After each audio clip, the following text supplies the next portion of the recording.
I'm Steve Magiri, host of KU Live. Tune in every Tuesdays at 2 p.m. for all things Kutztown University. We will discuss everything ranging from school news, sports, and upcoming events, along with frequent appearances from student government to discuss new policies. We will also have members of ACE, the Association of Campus Events, to come in weekly to discuss what new activities are coming to the university. Tune in at 1670 a.m. or listen to us online at www.kutztown.edu/KUR or on your smartphone by downloading the TuneIn app. You can also listen to us via any phone by calling 610-465-7860. KUR, the radio voice of Kutztown University. KUR, the radio voice of Kutztown University. KUR Kutztown. Hey everyone, welcome to another edition of KU Live. The time right now is about 2 p.m. Eastern Time. I'm your host, Steve Magiri, and we have a big show for you today. We're going to have Student Body President Joe Scoboria come in and give a recap of what happened on what we call the March on Maxatawny, when him and a contingent of students and faculty marched on foot to the Maxatawny Township building to deliver the message that the voting was being suppressed in a way. And that's going to be really rock solid interview. But we're going to start out with our friends in the athletic department. The KU wrestling team is going to begin another really historic season this year. They're ranked right now, I believe, 3rd in the Super Region 1 poll rankings and 13th nationally, and are coming off of their most historic season in the history of the program. And I'm joined by head coach Rob Fisher. Thanks for coming on the show, Coach. Oh, thanks for having me. My pleasure. It's our pleasure to have you. Now, we'll just start you. Last year, it was your most historic season. You finished with your highest ranking in the history of the program. How much bigger of a step do you want to take this team to heading forward this year? You know, every year I ask my coaching staff, my team, myself, just take a baby step forward. Just keep incrementally getting better and better as the seasons go on. So, yeah, I'm looking for a bigger and brighter season for sure. By all means. And one guy, the catalyst of the team, everyone's eyes are going to be on Ziad Haddad, who finished 25-0 and won the national title with the heavyweight class. What will it take for him to repeat this year? It's going to be tough. It's he's the clear favorite, which is always hard to do, and to motivate yourself to repeat a feat like that is very difficult. But I really believe he and the coaches and his teammates are up for the challenge. He looks very focused and very motivated in practice, and he had to overcome a lot. He took some time off, and he came back. He had to get back into shape slowly, incrementally. And how proud are you of Ziad after all the tribulations he's had to overcome to get back onto the mat and to achieve such a feat? I'm as proud as a coach could be, almost like a proud father for sure. Really did overcome adversity, and that's what athletics is all about: becoming a man and overcoming your demons and making the most out of your potential. And he certainly did make the most out of it. He didn't surrender a takedown all last year. How do you think he was able to achieve such a feat like that? Incredible athletic ability, first and foremost. Secondly, was work ethic and just sheer determination. He prides himself on not only not losing, but not even giving up a point. He doesn't want to give up a point. He doesn't want to give up a situation. He doesn't want to lose in any form or fashion. Yeah, not even in practice. He doesn't like giving up takedowns. Absolutely not. No way. And along with Ziad, you also have Bo Candelaria returning after a really strong performance at Nationals at the 165-pound weight class. How hungry do you think he is to return to Nationals and make even bigger strides this year? He absolutely is. He had an outstanding second semester last year. He had some ups and downs in his career, but this is it for him. As a fifth-year senior, he went to Nationals last year, absolutely should have All-American, but you know what? That's athletics. That's sports. Sometimes the better guys don't always win. You need a little luck, and you need to be hot at the appropriate time. We're hoping that happens for Bo this year. Right. After he switched to 165, he really turned it on after that. And also, you guys are clearly one of the best teams in the conference. What have you and the coaching staff done to avoid any complacency during times like this? Complacency can't be really part of our sport. You start in the summer, you train, you start getting your weight down, you start getting stronger and mentally ready. So we don't really have too big an issue with that for the most part. The coaches keep everybody focused, and we have a team of great leaders who also help out in that aspect. Right, and they seem really focused and really ready. I remember Bo told me that he doesn't believe that the season starts until November 21st when you take on Pitt Johnstown at home. That's going to be a huge match. You upset them 19-13 last year. I just got to say, what are you and the coaching staff doing to prepare for that, even though it is a few games down? It's a few weeks away, but everything is preparation for our tough rival PSAC contest right now. So we have an open tournament this weekend where everybody's going to get a chance to wrestle multiple times and stay healthy, stay fresh, and keep working on our conditioning and our skill level. Yeah, that's great. That's really great that you're getting to see everyone compete at the East Stroudsburg Open. You get to see where everyone stands because you lost last year. You lost your 125 pounder, your 133 pounder, and your 141 pounder. And two of those guys, Evan Yanilevich and Mitch Volker, are really hard to replace. How hard will it be to fill their void? That's going to be real difficult because especially we have young guys in there. However, our first event this past, actually 2 weeks ago down at the University of Maryland, our young guys really held their own and did a real solid job. So we're going to have freshmen, first three weights, true freshman at 25, a true freshman at 33, and a redshirt freshman at 41. So we're young, but real talented. Right, and another guy you lost is Giovanni Ortiz at 184 pounds, who was just a great leader. But you got it's not going to be too hard to find a good replacement for him because you got Andre Petrovsky, a Division I transfer went to North Carolina and now Bloomsburg, and he redshirted last year, and now he's cleared to play. How excited are you about his potential? Oh, super excited. There's another guy this is it for him. You know, you work your entire life since you're in grade school, and you're down to your fifth year or your fourth year and senior, and this is it. So he is hungry. He's been training real hard. And again, he replaced our best team leader of all time in Gio Ortiz, but actually Andre is a tougher wrestler, and Gio would be the first to admit that. But leadership is something that, can't be simplified. Right, and you mentioned that you lose, a guy who was like the dad to the team in Gio. What other guys have really stepped up as leaders with his absence? Yeah, we've had Bo Candelaria step up quite a bit. Brandon Clark has stepped up quite a bit.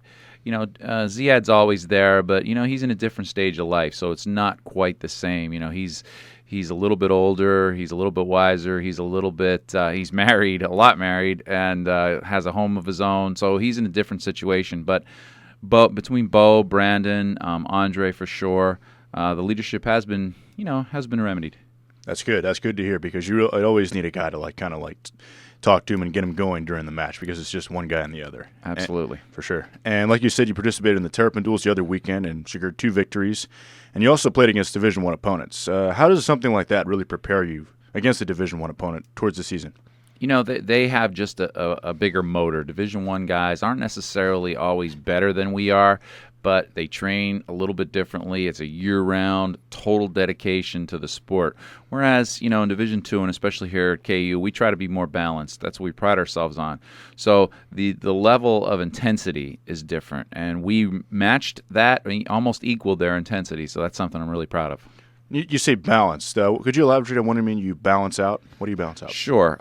In Division II level, and especially here at Kutztown, this is going to be my 15th or 16th year. I'm not even sure. You lose track after a while. You absolutely do. One of the secrets to our success and why we've been getting better and better is high school kids are looking for that balance. And balance, what I mean by that is having a balance between academics, athletics, and a social life. I want my kids to have a full social life here at Kutztown. I want them to make a lot of friends, have some fun, and I want them to obviously be the best student athletes they possibly could be. Right, and that's a great thing to balance out because, these guys, I can tell, the wrestling team here, I know a lot of the guys there, they really are like a family. They're like brothers. They love each other, and they really do get to spend a lot of time together, and that's great. And the other guy I thought we should bring up right now is Brandon Clark, a guy who last year dropped all the way from heavyweight to 197 and wowed a lot of people by I believe he was second in the regional rankings and missed nationals because of a lot of people thought he would have made nationals because he hurt his shoulder. How good do you think he can be this year? The sky's the limit for Brandon too. He can place very, very high in the country. He was, wrestling is a tough sport and injuries are part of it, and he was plagued by it near the end of the year. We're hoping that he makes a full recovery and really challenges for a top spot in the nation. We're looking for that definitely. One of many guys in your higher weights that's going to be really good this year. And like we said, you participated in the Terrapin Duels, which you competed against a Division I opponent, and you also are going to compete against 2 other Division I opponents this season. How do you prepare for a bout with, like you said, like the most intense and the highest level of college wrestling? We just keep preparing the way we are. That's not something that we're targeting. It's something that will help us throughout the season when we wrestle Division II opponents. So we get used to that intensity and hopefully bring that to the Division II level. But we're super, super stoked to wrestle North Carolina State coming up and University of Cornell. Cornell is top 3 in the country right now. So it doesn't get any better than that. Right, you'll see how you stand against the best competition out there. Certainly helps your confidence. And one match that has the potential to happen would be North Carolina State's heavyweight is the defending national champion at Division I, and he potentially may wrestle Ziad, who is the national champion of Division II. How excited are you for that match? We are super, super stoked. It's an opportunity to really showcase, our greatest athlete, hopefully of all time, when all said and done. And he can absolutely go, if not beat this guy. So, anything could happen in wrestling and in sports, but just to give the opportunity to compete against the best. And he's ranked number 1 again in the country, along with his Division I opponent is ranked number 1 in Division I. So it's a real big clash of the Titans. Right, that's going to be, I believe, November 30th is the Northeast Duels is when that's going to happen. And we'll just end on this, Coach. You made a lot of really big improvements last year. What's the biggest thing you want to improve on this season? I'd like to have more All-Americans this year individually. Yes, we had 2 last year. We want to have multiple this year. We want to have, another national championship for sure, maybe some more, and several All-Americans. That's our goal. Right. I remember you said last year you wanted 3 All-Americans. You just came up short with that. Will you keep the same amount this year, or do you think you can have more? 3 to 5. That's our goal. I look forward to seeing that. Okay, thank you very much, Coach. The KU wrestling team will continue their season this weekend at the East Stroudsburg Open. Stay tuned for more KU Live.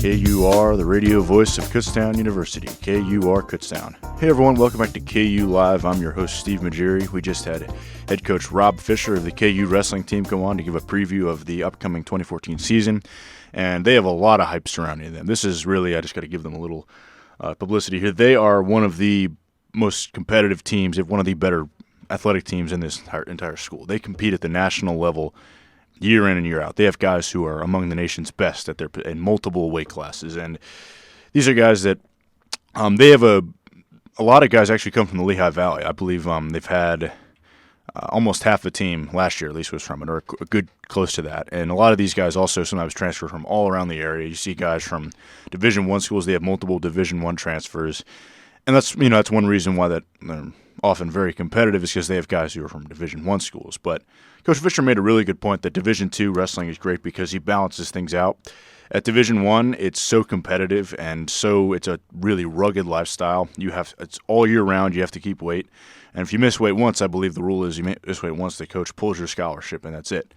So it's a lot of pressure on them, and that's why they can't really ever change, what they do, whether it's diet or exercises. They have to keep weight all the time, and you don't really get to relax and enjoy yourself at times. And Division II here, you still have to make weight and all that, but you don't spend as much hours. I don't think you're allowed as many. I'm not sure about that, but Coach Fisher makes a very good point about how he wants the guys to, make this, an enjoyable experience. He doesn't want it to seem like a full-time job or seem like labor.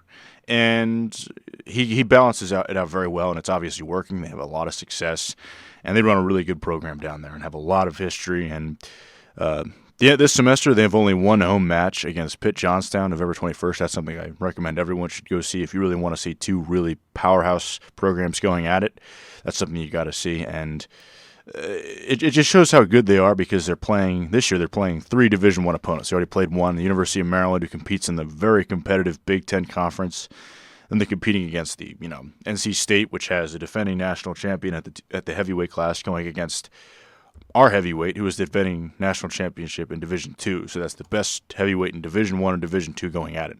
That's going to be probably the match of the year. Everyone's going to want to see that. The whole wrestling world's going to want to see that because the national champion here, Ziad, is a Division I transfer from North Carolina, which is another powerhouse Division I program. And he has, I'm going to speak about him for a little. He has a really compelling story, really interesting. And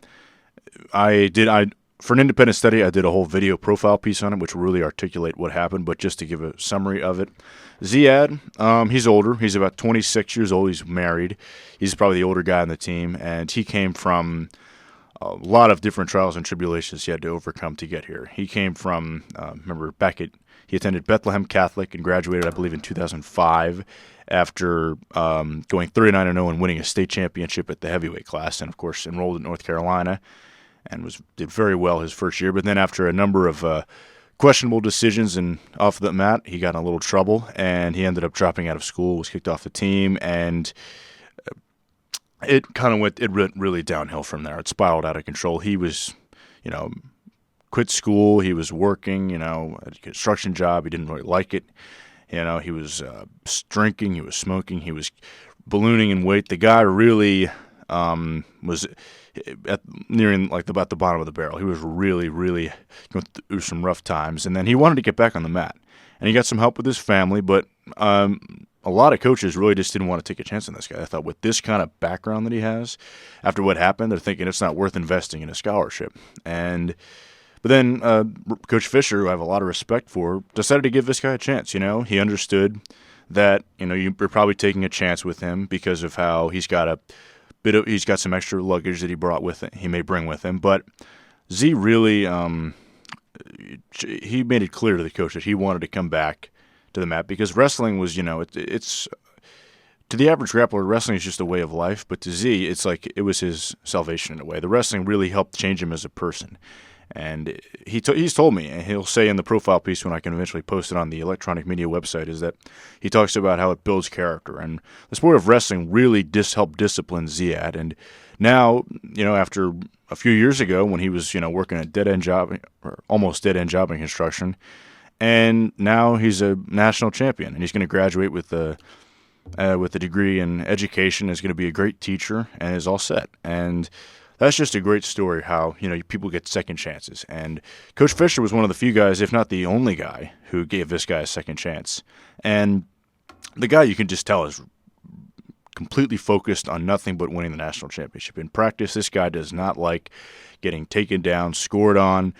He doesn't care. He is going to fight to the, do everything in his power to make sure that he comes out on top. And he seems even more focused this year than last year. I remember the coach told me, one of the assistant coaches told me that 2 years ago, his first year in the program, he was about to win the district championship, or there's the regional championship, and then the guy just lost his balance while attempting a move and got pinned. And the frustration on his face, it was unreal. And when he was given the second place trophy, took it and chucked it across the room. Now, a lot of people are going to think, okay, what a jerk, ungrateful. And yeah, in a way, I understand that, they made this trophy for him, but one thing you can take from it is it shows his competitive spirit. Second place really is nothing to him. He wants to win it all and will not settle for anything less. And with that kind of motivation, I really think there's no way I don't see how this guy's not going to sit at the top of the wrestling mountain at the end of this year. He's in really good shape. He looks, strong as a horse. And I've been to a lot of practices. I've been getting a lot of footage. The guy is just so focused on it that I can't even put into words, and that's going to be really exciting to see. All right, well, we'll just take a quick break right now. We're going to have President Joe Scoboria come on in a little bit. Stay tuned for more KU Live.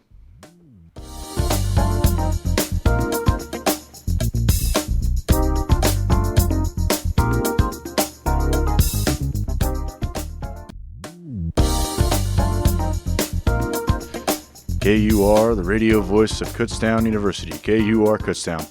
Hey everyone, welcome back to the KU Live. I'm your host, Steve Majiri, and we just came back after speaking with head coach Rob Fisher of the KU wrestling team to give a good preview on their season. But now we've got our main guest on the show. We titled it perfectly. The March on Maxitawny happened last week on Election Day when a contingent of KU students and faculty marched all the way 5 miles down to the Maxitawny Township building in wake of what happened, what we believe is voter suppression, on how the Berks County Commissioner, Mr. Leinbach, had moved the voting polls from the Opaque Fieldhouse on campus here in the university to the Maxitawny Township building. And it drew a lot of protests from students on how now they have to, some students don't have cars and all that, they can't get there, it's much harder to. And it was I couldn't believe they did that. But here we have our very own student body president and the guy who orchestrated the whole event, Mr. Joe Scoboria. Good to have you back, Joe. Hey, thanks for having me, Stephen. Thanks for coming on. And now, as we called it, you spoke on the radio show over the phone last week. You're our correspondent. Yes, that was cool. The Arch on Maxitawny. we just got to say, you were there. You were in charge of the whole thing. How did you believe it turned out? Yeah, it's tough to get people to come out during a busy day like election day. It was a Tuesday. It was 2 o'clock, right in the middle of the day. But we had between I believe it was between 20 and 25 individuals who like you said, a mix of students, student government board members, faculty, staff, administrators. We had Dr. Mash, who's the president of the whole Pennsylvania APSCUF Union. He walked next to me the whole time, and actually held the banner with me, the big banner that you might see on WFMZ. But I think it was a good turnout. I think, my God, we got media coverage everywhere from WFMZ, Reading Eagle, and NBC 10 even. Huge everywhere station from Harrisburg to Philly, running downtown. We couldn't have asked for better media coverage. By all means, and it was well covered on the news. A lot of people, I'm sure, you've delivered a message to them that you made it a lot more inconvenient for them, and like you said, it disenfranchises the students. Because one thing that Councilor Leinbach said, and we'll air his piece in a sec. We have a little soundbite from the news package, and our friends at WFMZ managed to get, and he mentioned how. I don't know if it was him who said this. It was a politician who said something, a ridiculous statement on how if you can walk to the liquor store, you can walk to a voting poll. That is just it's comical when you look at it, and it doesn't. It obviously shows they need to realize that in Kutztown, the liquor store is a lot closer than the voting polls in town. And I wrote that on the banner. I put the quote on the distance, banner. Yeah, and I put the liquor store is 0.8 miles from Keystone Hall. And Maxitawny Township Building is 4.5 miles away, and really, that's not. We're not going to get into who said what, but that was said by a county commissioner to the students of Kutztown last year when they made the official move, and that's not something that we these are the individuals who we elect to run our county. This is the largest university in this county, the only one now without a voting poll. And, elected officials should be encouraging young people to participate in what is our most precious freedom, which is voting, not suppress the voice of young people. So that we really want to, we as young individuals at Kutztown, we want to work with the county commissioners. We want to compromise with them to see maybe we can't have it on campus, but let's have it 0.8 miles. Let's have it next to the liquor store. Why not? If it's that far away, we'll walk. But we walked 4.5 miles. Did you walk 4.5 miles back?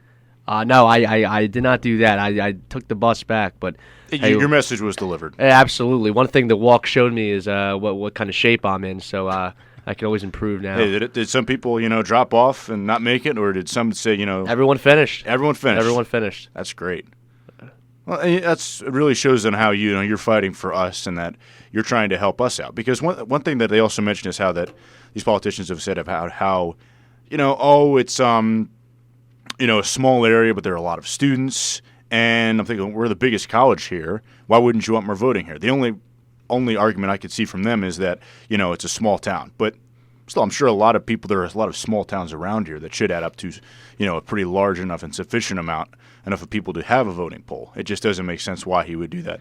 Why do you think, that they were moved in the first place?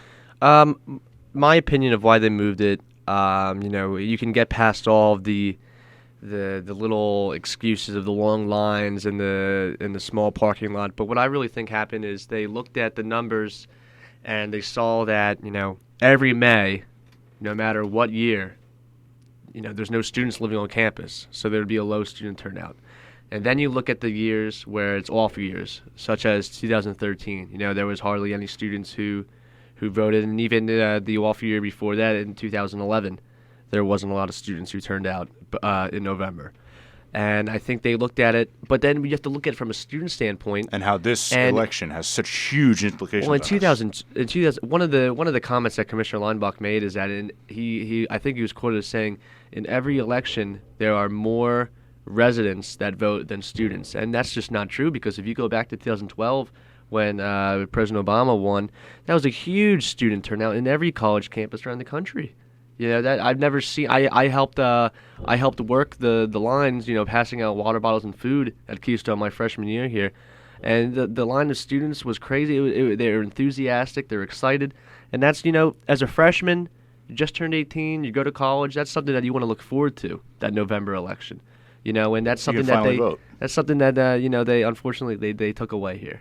Right. And it did, unfortunately, I hate to say that they were unsuccessful in changing it, but Mr. Leinbach is a Republican. He's not going to go against his party. I can sort of understand that. But we do have a soundbite, and we can play that from our friends at WFMZ. Managed to get this soundbite and interview in a news package. There were a number of elections that the turnout on campus was single digit. And you have a couple hundred people voting from the rest of the community. We made a decision that is in the best interest of all of the voters in a precinct. It made sense. The numbers reinforced that. And again, I understand the students, and quite frankly, I commend them for exercising their rights as Americans. I smell a little filibuster at the end of that. But all right, I know you're raring to go. Just what are your thoughts on that? Yeah, I mean, I could point out two things just of that small clip. And listen, Mr. Leinbach, I understand partly his way of thinking, but as a student, I'm the student body president at Kutztown. I represent the students as a student.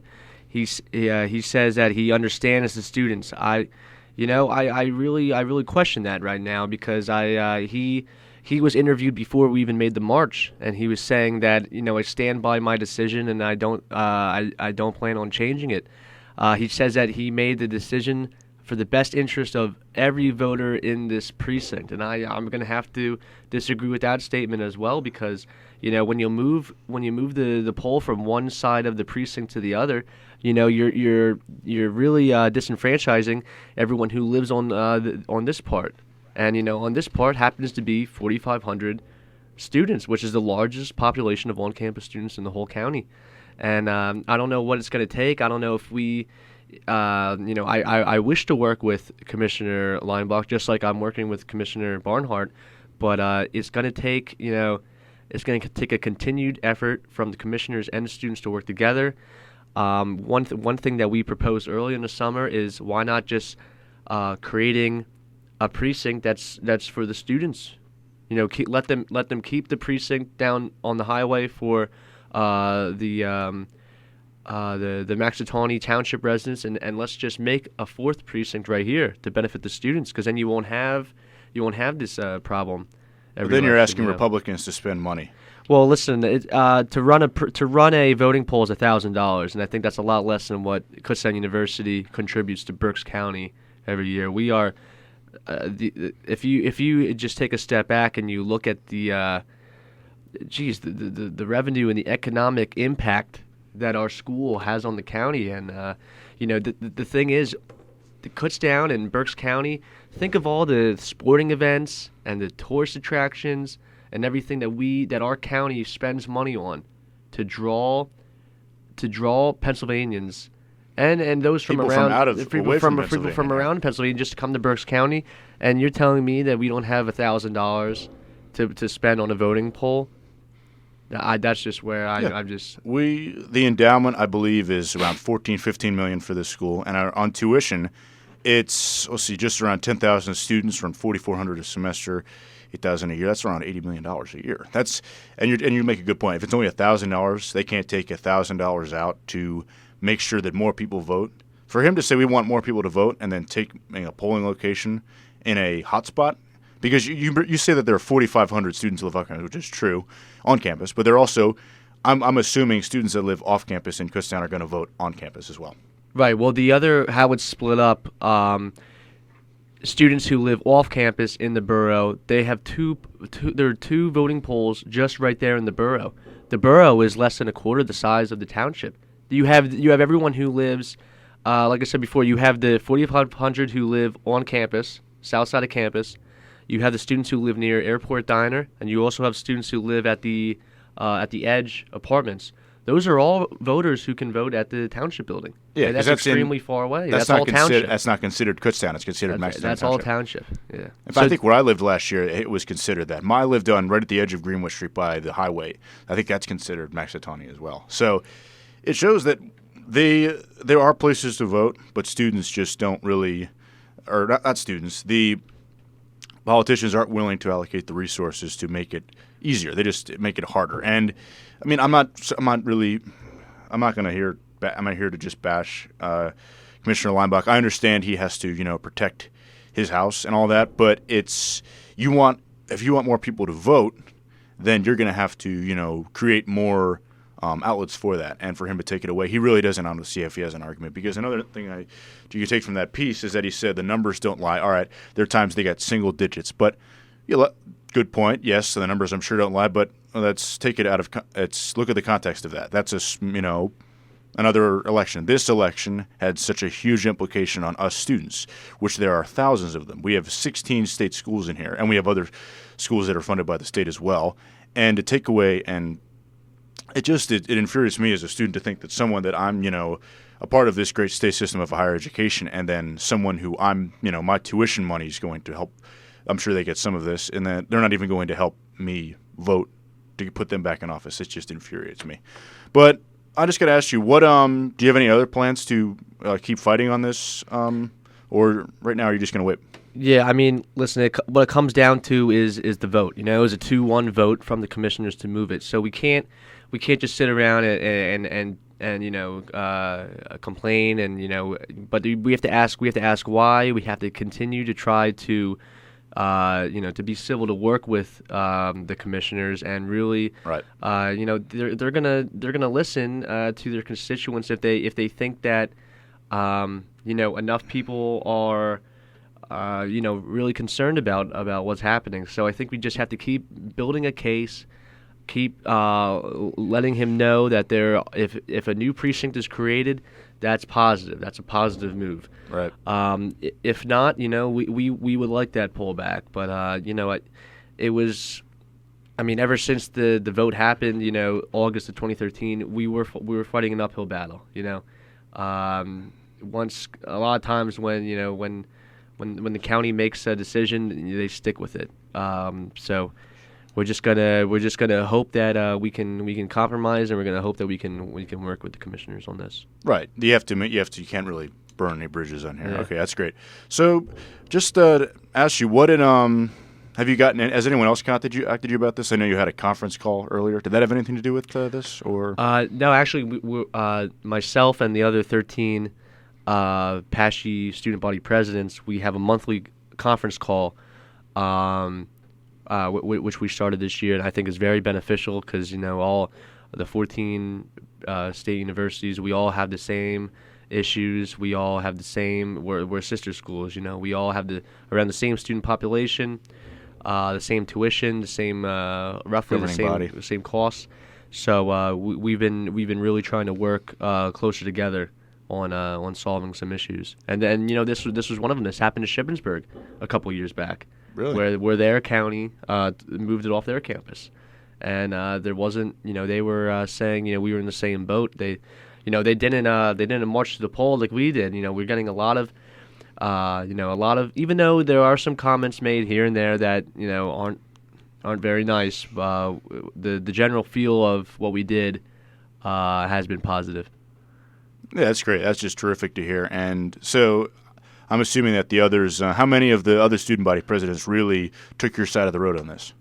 Well, all of them. I mean, no one said this isn't that this is fair. I think they understand. A lot of them even they commended us. They said, "Hey, we're from the western part of the state, but we saw the news clip. Like this was a PASHE story." And hopefully, like I hear a lot of people saying, just keep chipping away at this, and hopefully soon, sometime this year, we'll find that window, and we'll find some kind of compromise that we can make.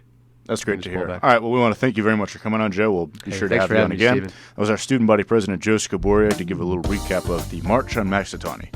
If anyone wants to know about that, you can just look it up. Tons of different news stations and outlets have covered it. There's plenty of information on that. All right, we're going to take a quick commercial break. Stay tuned for more KU Live.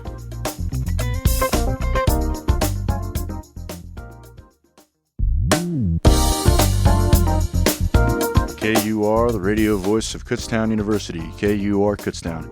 Hey everyone, welcome back to KU Live. I'm your host, Steve Majiri. We're just about wrapping things up here. We just had an excellent interview by our student body president, Joe Scoboria, who was here to recap the March on Maxitawny, where him and a contingent of students and faculty walked 4.5 miles all the way to the Maxitawny Township building to really deliver their idea and hit home that they were feeling disenfranchised by the Burke City Commissioner and the rest of the councilmen down there because of how they felt that they were only making it more difficult to get to the voting polls, and it felt like voter suppression because there are no voting polls on campus, despite the fact this is a hot spot with a lot of close to 10,000 students who are all, I'm assuming, old enough to vote, and the fact that they moved it to the Maxitawny Township building. And he made a really good point to that, and I'm sure there's plenty more we can learn about it by going on to, you can find out on our friends at WFMZ. I want to thank them again for giving us that little soundbite from their news release. They do a great job, as always.